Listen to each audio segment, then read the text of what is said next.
Isso, é isso que é legal, esse material que nós deixamos com vocês, dá para voltar ao longo do tempo aí e perceber taxa de desemprego, dá para perceber uma série de indicadores e até para fazer esse recorte, né? Peraí, volta lá para 2010, se por acaso acontecer aquilo mesmo, essa retração é desse tamanho, como eu operava lá? Agora eu sei de mais coisas, de alternativas de retenção que eu não estava aplicando lá, que eu parei de aplicar porque o FIES me trouxe um monte de aluno.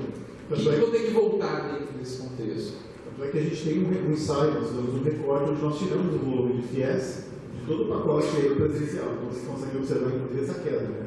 Quando seria esse tamanho de mercado real, sem o volume de FIES. Assim, isso é válido.